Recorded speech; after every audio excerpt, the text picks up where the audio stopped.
Valeth had always walked with the confidence of a warrior who never tasted defeat. She was one of the Karzai Giantesses, a species bred for strength, discipline, and war.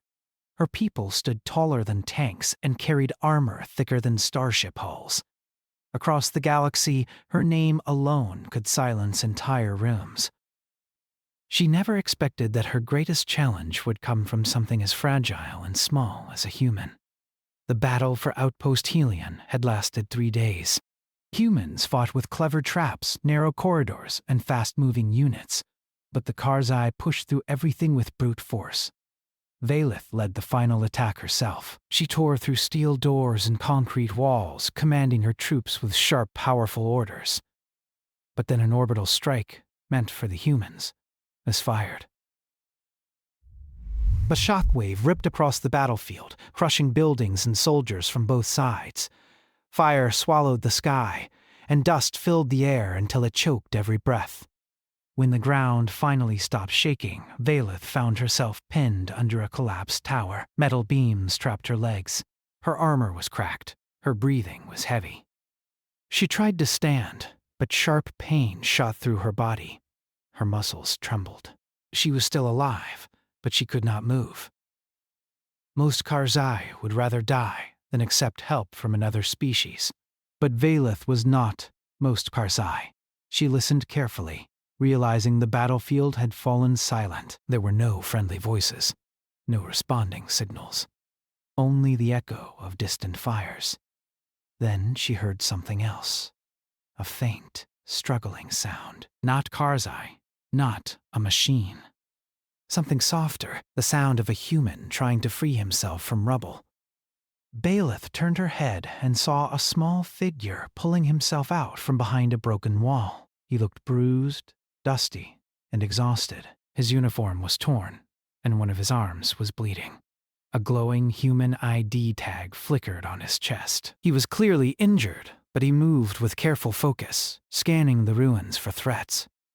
When his eyes met hers, he froze. Valeth expected fear. She expected him to run, but he didn't. He simply stared at her for a long moment, confused, tired, and surprised to see a living giantess. His voice was hoarse when he spoke. "You're alive?" Valeth narrowed her eyes. Unfortunately, the human took a cautious step closer. "Are you stuck?" She growled at the obvious question. "It appears so." Instead of fear, she saw something unexpected in his expression: concern. Humans were strange. They were small, but carried emotions, like weapons. Empathy, curiosity, stubborn hope. Things Karzai considered weaknesses. The human took a few more steps toward her. "My name is Ethan. Ethan Hale." "I'm a tech survival specialist. I do not care for your name," Valeth muttered. "Fair," he said, "but I'm still going to try helping you." Valeth blinked in surprise. She didn't understand him. Humans and Karzai were enemies. He had every reason to leave her, or finish her while she was weak. But instead he dropped to one knee and began clearing the rubble around her legs. "You are wasting your time," she said. "Probably," Ethan replied as he grunted and lifted a heavy metal shard. "But you're alive. And the storm outside isn't stopping anytime soon." Valeth noticed the sky through a broken ceiling. Hail-sized debris kept falling from orbit. Night temperatures on Helion Outpost dropped dangerously low. Even a giantess would not survive long without shelter. She tried to move again, but her legs failed. Pain shot through her spine. Her regen systems were offline. "My body is damaged. I cannot stand." "Then you need a place to rest," Ethan said. "Come on." "We have to move before those fire pockets get closer." He used a portable fusion cutter to slice the beam trapping her. When he pulled off a large chunk of metal, Valeth felt her legs shift slightly. She clenched her jaw to keep from showing pain. Karzai warriors never cried out, no matter how much it hurt. After many minutes of work, her legs were free. But when she tried to push herself upward, her muscles failed completely. Her body trembled like a collapsing tower. Ethan stepped back, watching helplessly as she fell again. "Don't push too hard! Why are you helping me?" she demanded. Ethan breathed slowly. "Because we're both stuck here. And I don't leave people behind, even if they're bigger than a transport ship." Vela stared at him, trying to understand. Humans were unpredictable. Dangerous because they acted on emotions instead of logic. Still, she knew she had no choice. She could not move. She could not fight. If she stayed here, she would die. Ethan looked around. "There's a reinforced emergency shelter 2 levels below this. Temperature control." "Air filtration? It's small, but—" "We might manage." Valeth raised an eyebrow. "Small? I am 7 meters tall?" "Yeah," he said with a tired smile. "We'll have to get creative." He found a half-functional lift shaft and rigged a climbing harness using broken cables. It was clearly not meant for a giantess, but Ethan didn't stop trying. He spent almost an hour building a makeshift system strong enough to help her slide downward. Valeth assisted with her arms, gripping metal edges and lowering herself slowly. When they finally reached the lower floor, Ethan's breathing was heavy. Sweat dripped from his forehead. He was exhausted but still moving.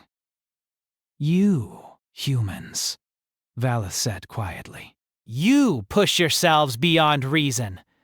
"It's kind of our thing," Ethan replied, wiping dirt off his face. "Now come on." "Shelter's this way?" The emergency room was barely large enough for 2 humans, let alone a massive alien warrior. Ethan entered first, checking for hazards. When he turned on the small power generator, dim blue lights flickered to life. Valeth looked at the tiny room with disbelief. "This is, extremely small." "Yeah," he said. "But it's warm and safe. Valeth tried to enter, but she could not walk." Ethan took a breath. "All right, we'll have to pull you in. You cannot possibly move me," she said. "You're right," Ethan answered, "but you can move with your arms." "I'll guide you." Together, they managed to slide her into the room. She had to curl her body, folding her legs beside her. It was uncomfortable, but better than freezing outside. Ethan sealed the door, and the temperature slowly rose. Valeth's energy was fading. Her breathing was shallow. Ethan checked her armor. "Your biocore temperature is dropping?" You need warmth. I will recover if I rest, she said. Not fast enough, Ethan replied. "Your species loses heat differently. I've read the scans." He adjusted the generator's heating plates, positioning them near her torso. It helped, but her body still shook.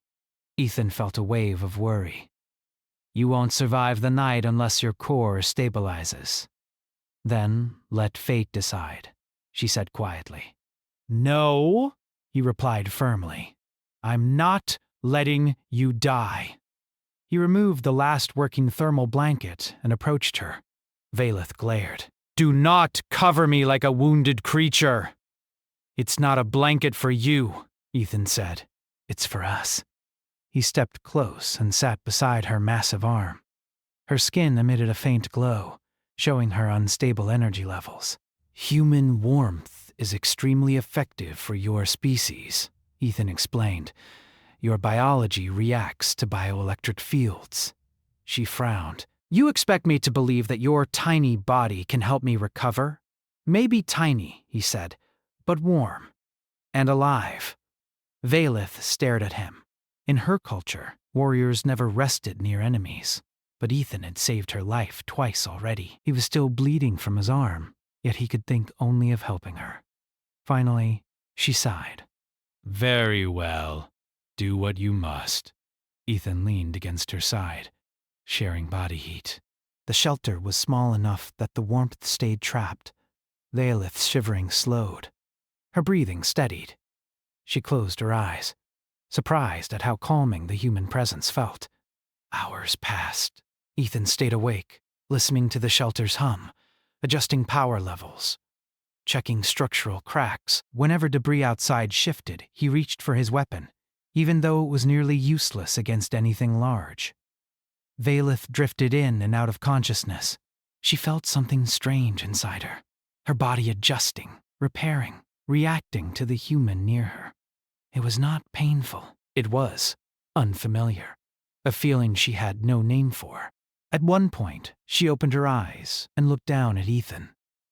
He was asleep now, leaning against her. His breath was slow and steady.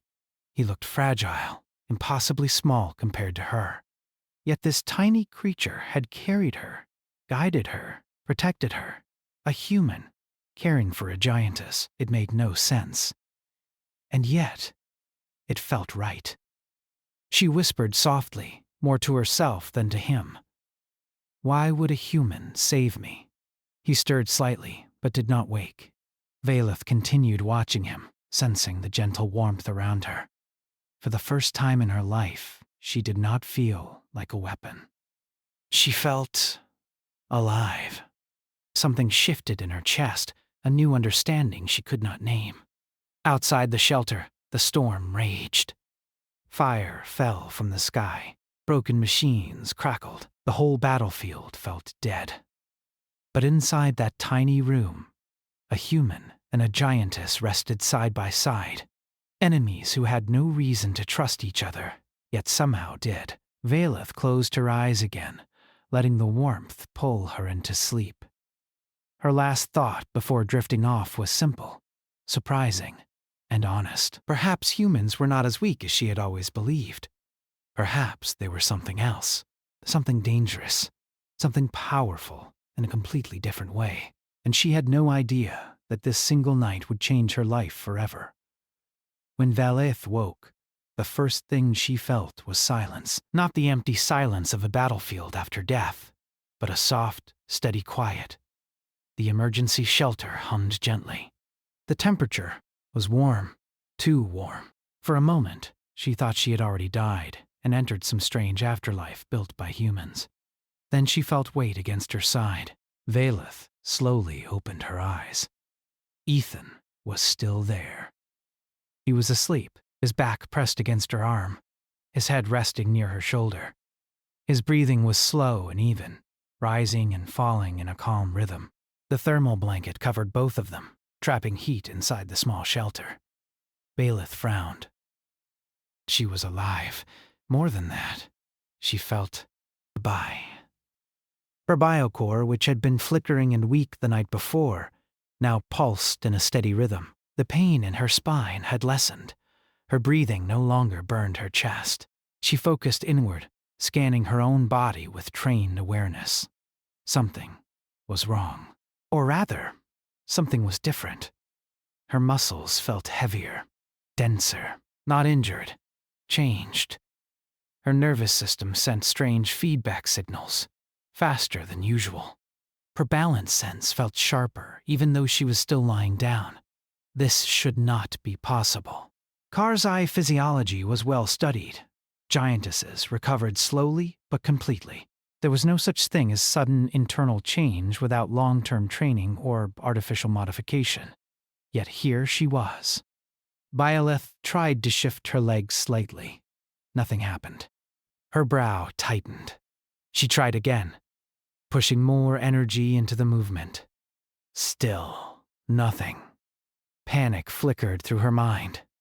She could not feel pain, but she could not move her legs at all. Her breathing deepened, and the shelter's sensors beeped softly in response.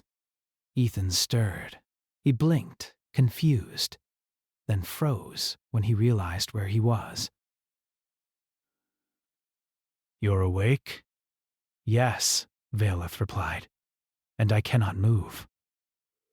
Ethan sat up fully now, alert. "Your legs?"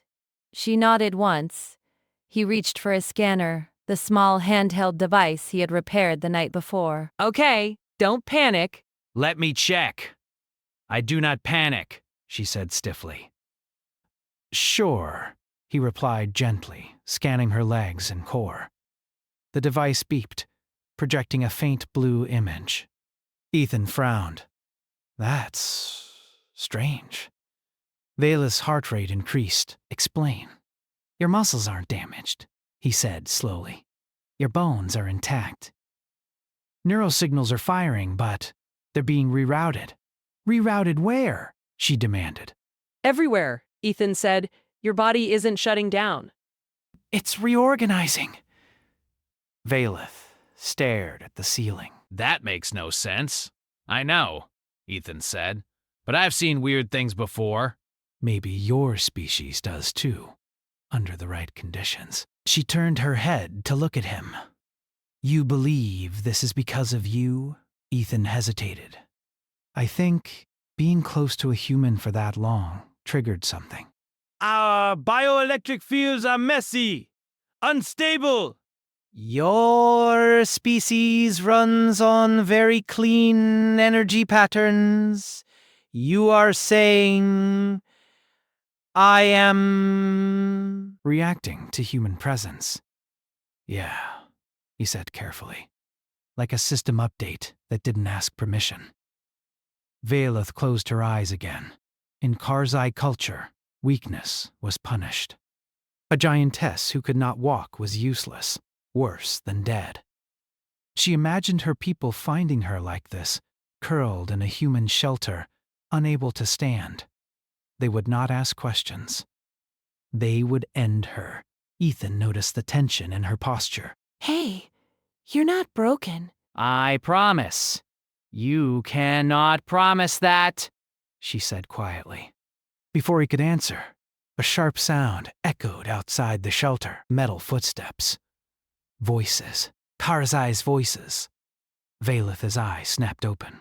They have found us. Ethan shut down the scanner immediately. How many? At least 4, she said. Search patrol. Ethan swallowed. If they see you like this, they will execute me, Valeth finished calmly. Ethan stood up. No. She looked at him. You cannot fight them. I don't need to, he said. I just need to buy time. He moved quickly, rerouting the shelter's power. The lights dimmed, external heat vents activated, sending false readings outward. What are you doing? Valeth asked. Making it look empty, Ethan replied. And dangerous. The footsteps stopped outside the door. A deep Karzai voice spoke. Thermal instability detected, another voice answered. Human tech. Valeth listened carefully. Her people did not fear danger, but they hated unknown systems. Seconds passed. Then the footsteps moved away. Valeth exhaled slowly. Ethan leaned against the wall, relief flooding his face. Okay, that worked. She stared at him. You risked your life for me. He shrugged. Seemed fair. You didn't crush me when you had the chance. Silence filled the shelter again. Valeth broke it. Ethan. Yeah? If my people return in greater numbers, I will not be able to protect you. I know, he said. But we'll figure something out. She watched him for a long moment. Why do you believe that? Because humans survive by refusing to accept bad odds, he replied. That's kind of our thing, too. Valeth almost smiled. Almost. Hours passed. Ethan worked non-stop, repairing his scanner, studying Valeth's readings, recording data. Every so often, he would ask her to focus on small movements. Energy flow, muscle awareness, balance signals. Nothing changed at first. Then, without warning, Valeth felt a faint twitch in her left leg. She froze. Ethan, what? He asked, looking up. My leg, she said slowly. It moved. He rushed to her side. Again, try again. She focused carefully, sending controlled energy downward. Her toes twitched. Ethan let out a sharp breath. That's huge. Your nervous system is rebuilding control. But why does it feel heavier? She asked. You studied the data. Your muscles are denser now. Less raw force, more precision. You're trading power for control. Valeth frowned. That is not how Karzai fight. No, Ethan agreed. But it's how humans do. The thought unsettled her. As the day passed, her control slowly improved. She could bend one knee slightly, not enough to stand, but enough to prove she was not helpless. Yet exhaustion crept in. Each movement drained her energy faster than before. You need rest, Ethan said.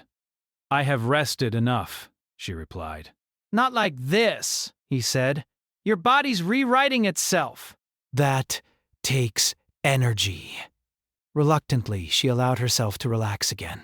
Ethan stayed close, adjusting systems, keeping watch.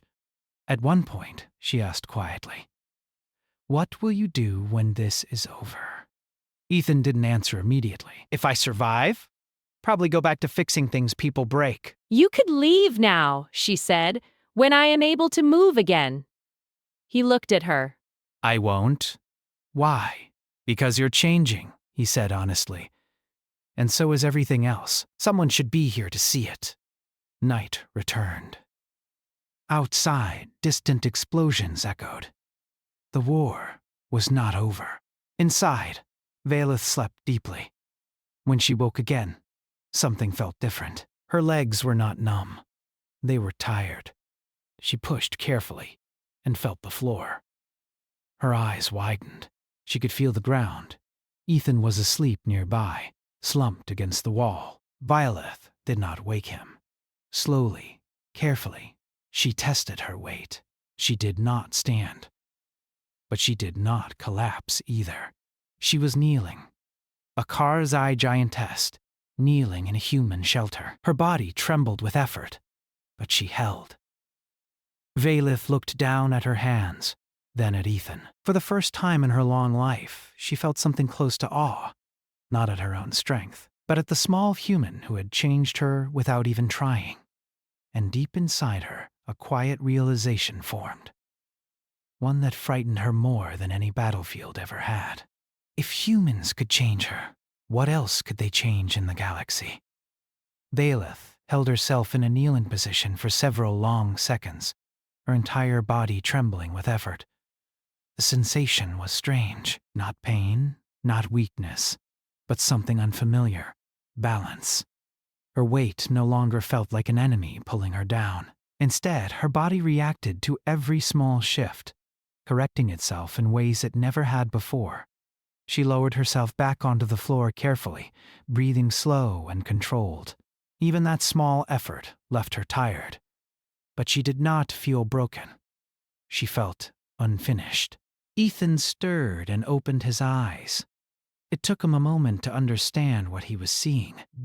"You moved," he said softly. "Yes," Valeth replied. "I knelt."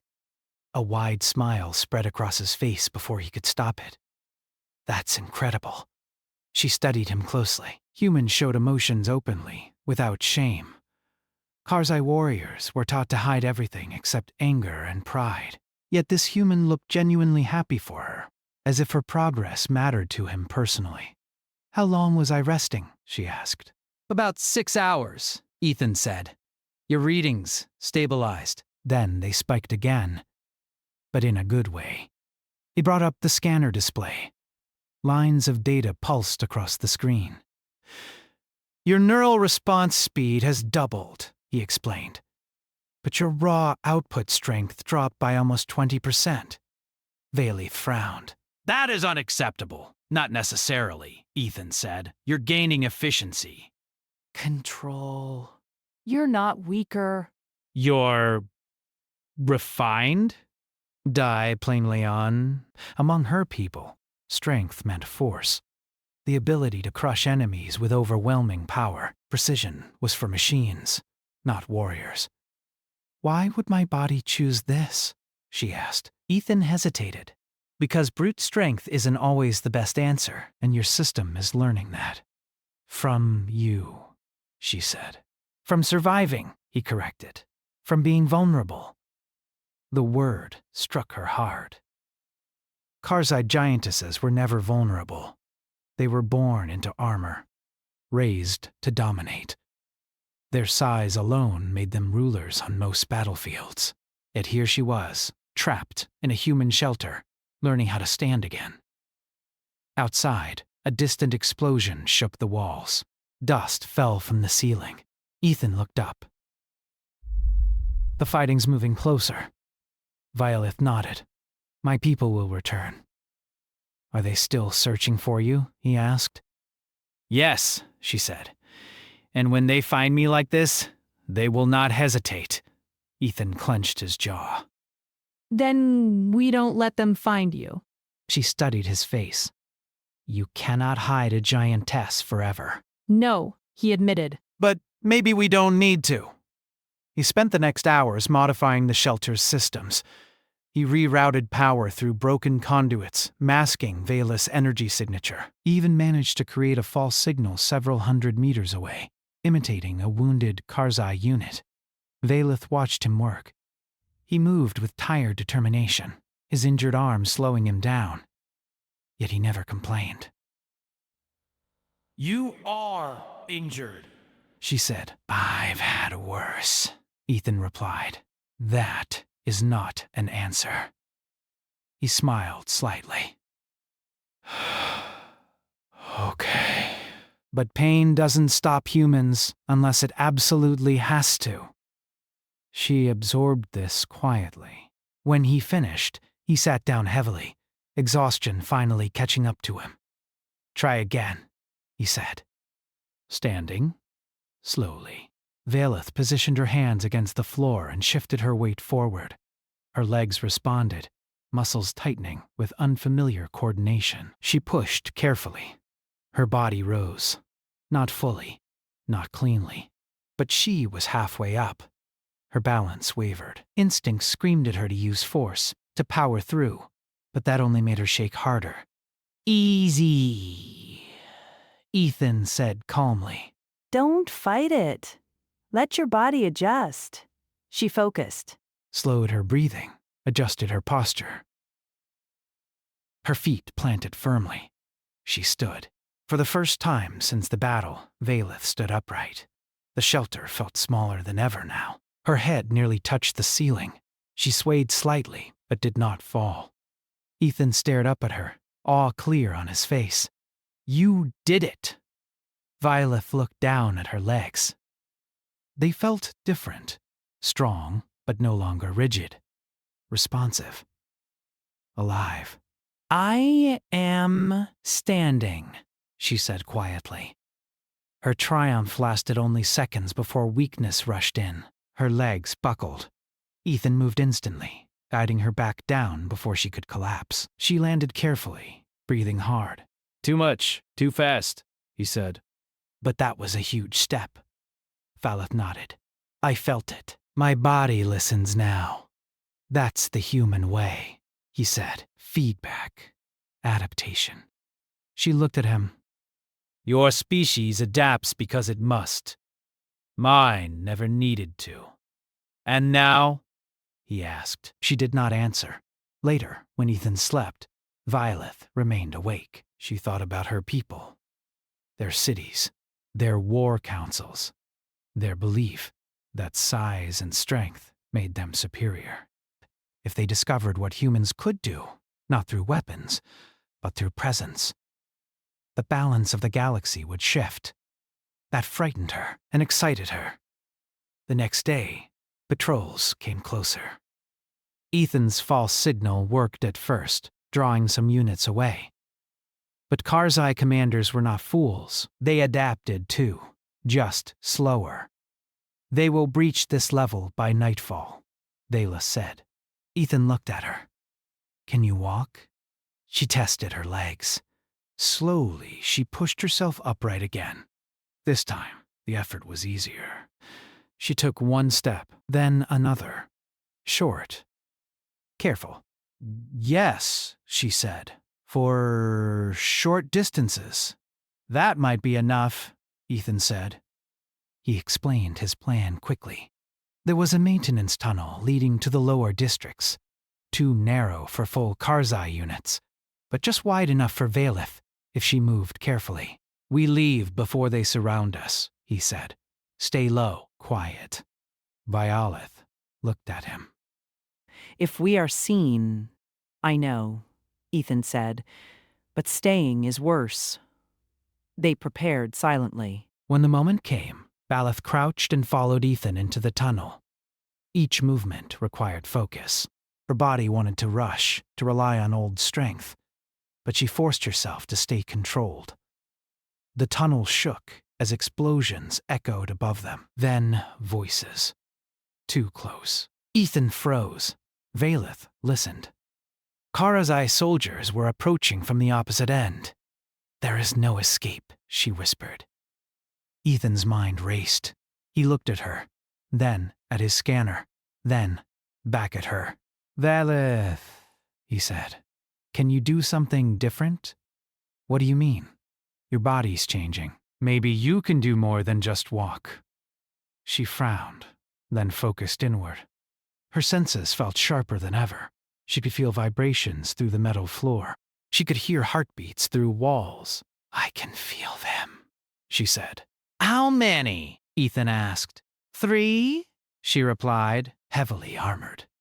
Ethan swallowed. Then we can't fight. Valeth closed her eyes briefly. When she opened them, something had shifted in her expression. No, she said, but we can mislead. She pressed her hand against the tunnel wall. Carefully, precisely, she applied pressure, not enough to collapse it, but enough to bend support beams. The structure groaned. Dust fell. Alarm sounded deeper in the tunnel. What are you doing? Ethan whispered. Redirecting, she said. The Karzai voices changed tone. Orders were shouted. The soldiers turned away, responding to the structural warning. Valeth released the pressure and staggered slightly. Ethan caught her arm. That was incredible, he said. I could not have done that before, she admitted.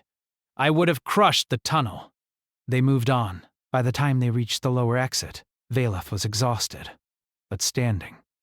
They emerged into a ruined section of the outpost, hidden beneath collapsed buildings. For the moment, they were safe.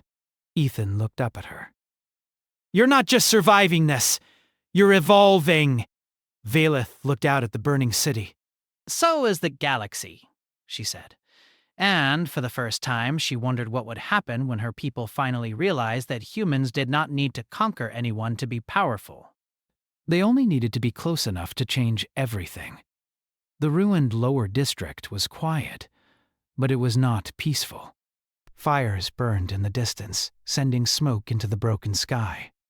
Pieces of collapsed buildings lay everywhere, forming narrow paths and deep shadows.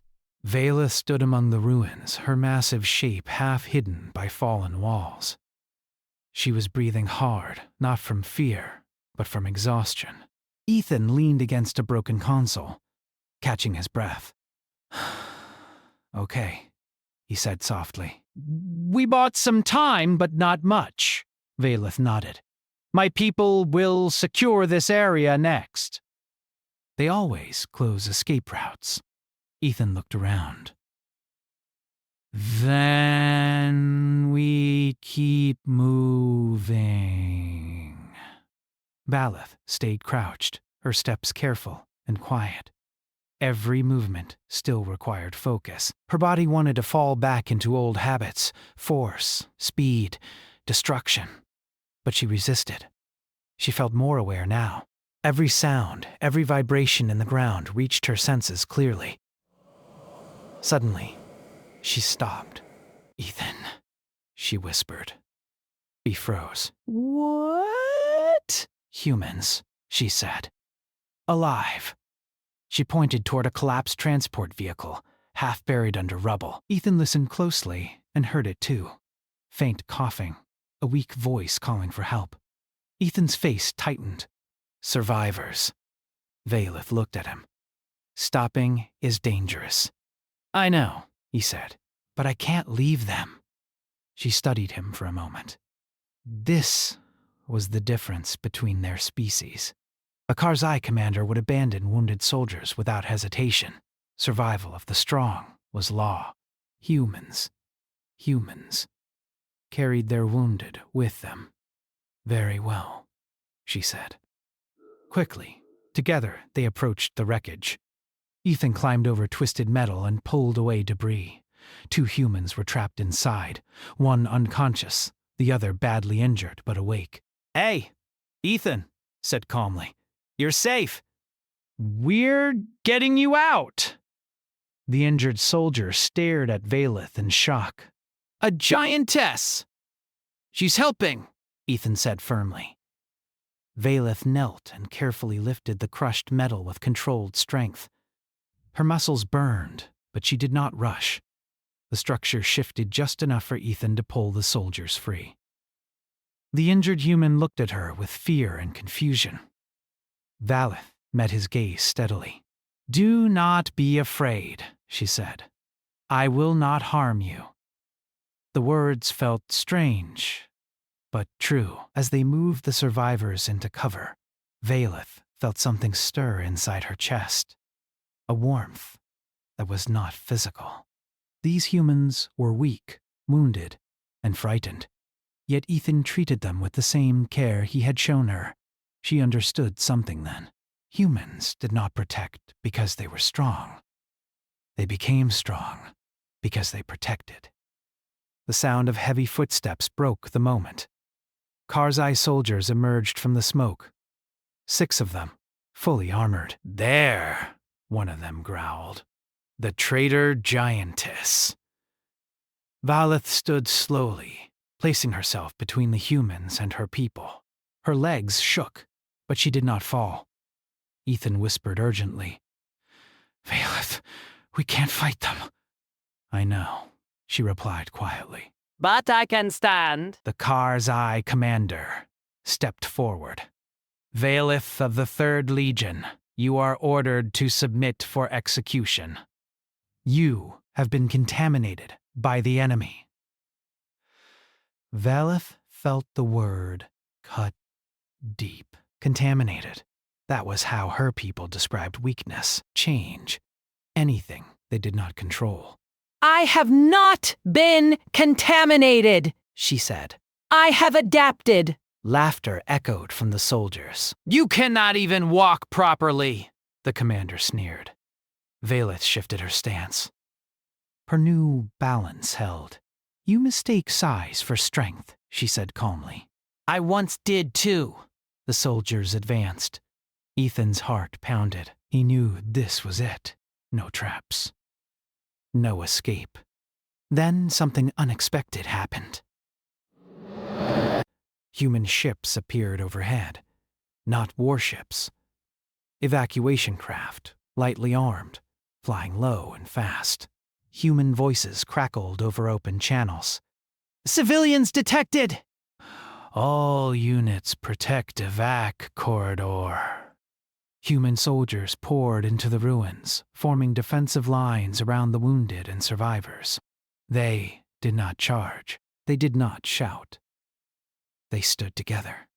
Valeth watched in disbelief. The Karzai hesitated. Humans were weak alone, but together they moved with unity and purpose. Every soldier covered another. Every position was shared. The commander snarled. "Advance!" The Karzai charged. Valeth moved, not with overwhelming force, but with precision. She stepped forward and struck the ground beside the lead soldier, collapsing debris to block the charge. She twisted, redirecting another with controlled strength, sending him crashing into a wall without crushing him. She moved slower than before, but smarter. Ethan watched, stunned. She wasn't fighting like a giantess anymore. She was fighting like a human. Human soldiers noticed her too. Fear turned into awe as they saw the giantess defending them instead of attacking. "Hold the line!" Someone shouted. The Karzai were forced back, confused by Valeth's movements. She anticipated them, reacted quickly, adjusted instantly. Her body was no longer just a weapon, it was a system. When the last Karzai soldier retreated, dragging the wounded commander with him, silence fell again. Velith stood among humans. No one raised a weapon at her. Slowly, carefully. One human soldier saluted her. Others followed. Ethan felt his throat tighten.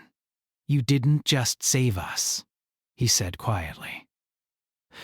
"You changed everything." Velith looked down at her hands. They trembled, not from weakness, but from the effort of control. "I am no longer what my people made me," she said. Later, as evacuation continued, Velith sat among the ruins, resting. Ethan cleaned his injured arm. The rescued humans were loaded onto ships. One of the rescued soldiers approached Velith nervously. "Why did you help us?" She thought for a moment. "Because a human once helped me when I could not stand."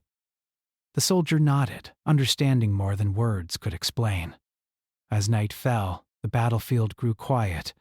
Human forces held their ground. Karazai units withdrew to regroup. Ethan sat beside Velith. "They'll come back. Stronger. Angry." Yes, she agreed, and when they do, they will face something new.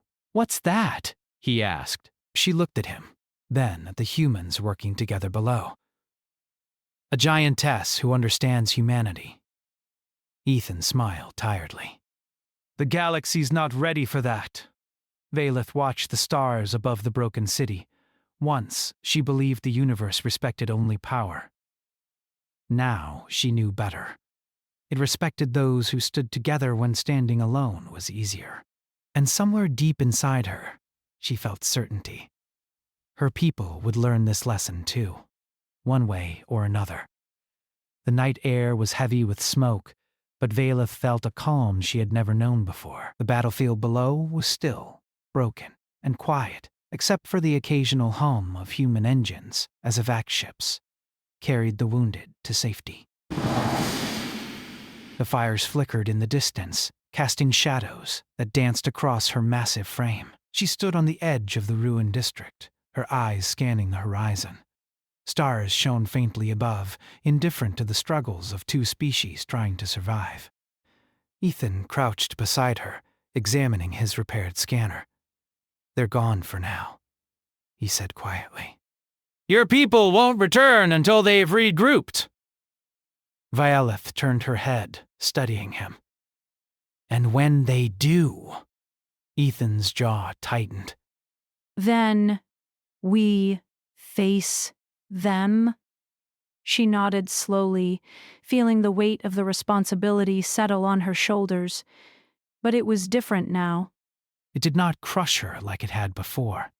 Her body had changed. Her mind had changed, and she had learned something she could not unlearn. "I am no longer the same," she said softly.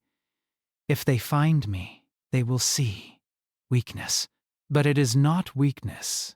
It is control." Ethan smiled faintly. "Not just control, adaptation." Velith considered this. Humans were fragile, small, and unpredictable.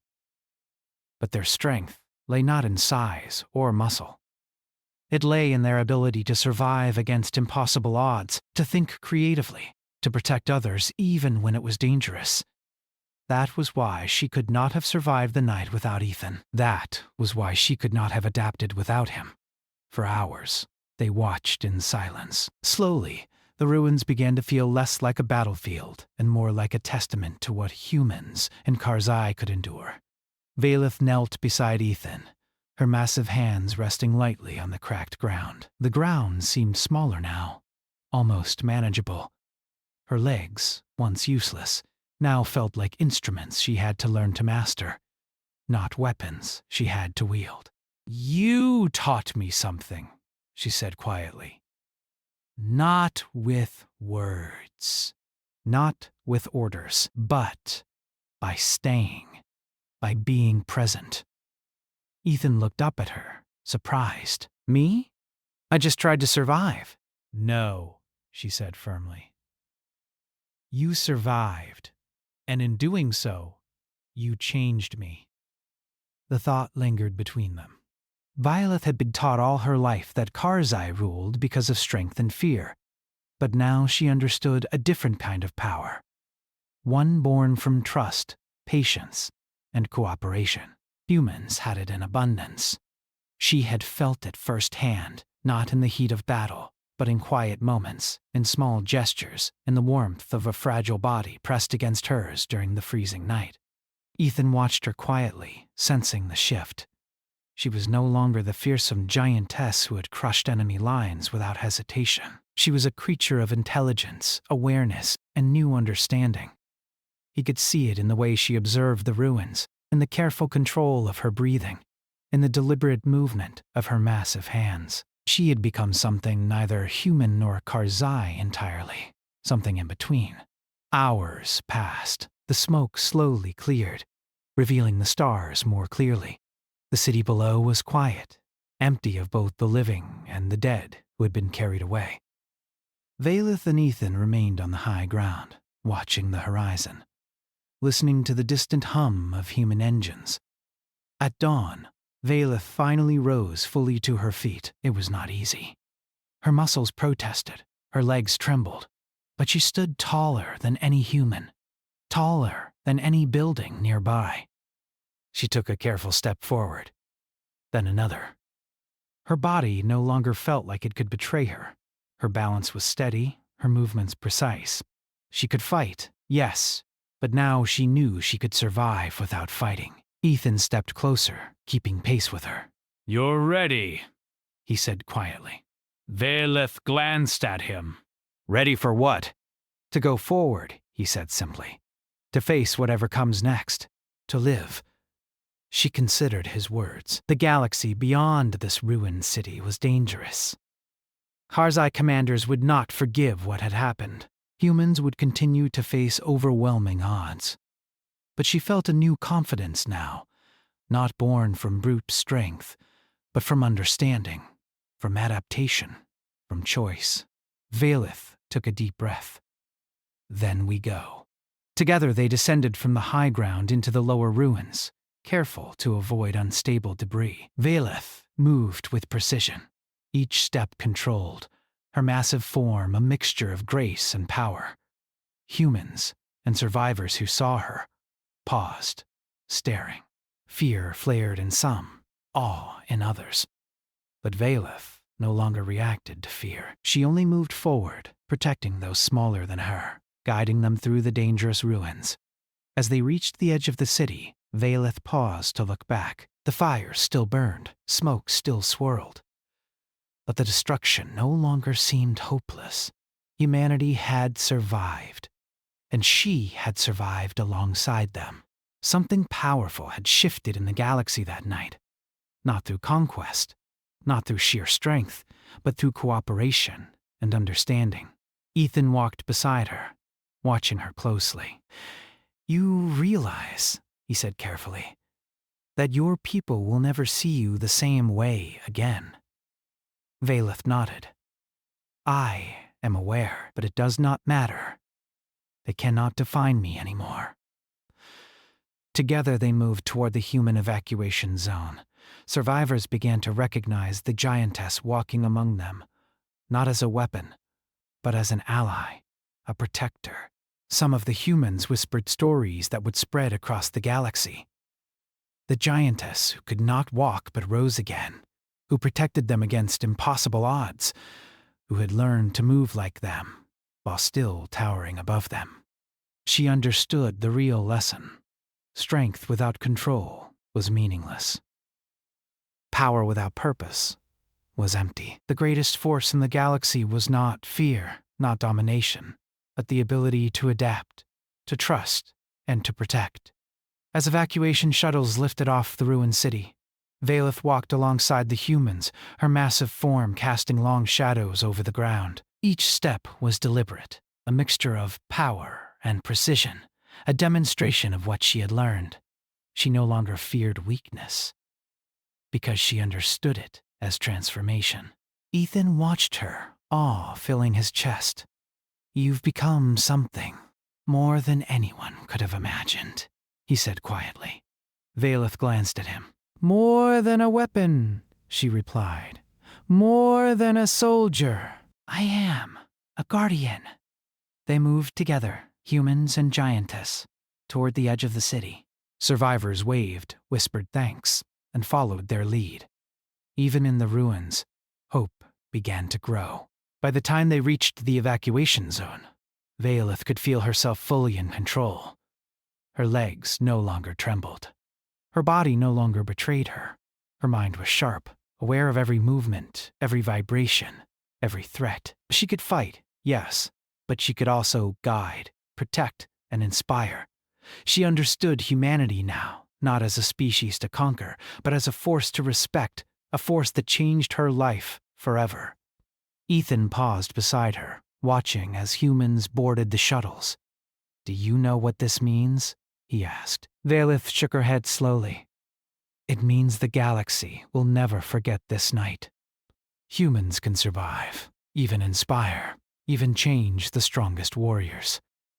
And you proved it." Violeth looked down at him. "It is not only humans who are changed. I am changed as well. I will not return to my people as before. I cannot. I have seen something greater." Ethan smiled faintly. "Then we move forward together." Valeth nodded. Together, they walked toward the stars, the horizon burning with the first light of a new day. The galaxy was vast, dangerous, and uncertain, but she no longer feared it. She had learned that even the mightiest warrior could grow, evolve, and stand for something beyond fear and conquest. Humans had shown her that strength was more than force. It was patience. It was adaptation. It was courage. And as she walked beside Ethan, watching the survivors board their ships and escape to safety, she understood that her future, and the future of her people, would never be the same. Valeth raised her head to the stars. She could feel the warmth of life, the heartbeat of the galaxy, and the silent promise that she would protect it. Not because it was hers to rule, but because it was worth protecting. And as the human evacuation shuttles disappeared into the sky, Valeth felt something she had never known in all her years as a warrior: hope. It was quiet. It was powerful. And it belonged to her now. She had survived. She had changed. And together, they would face whatever came next. For the first time in her long life, Valeth understood the true meaning of strength. It was not in towering above others. It was in standing beside them.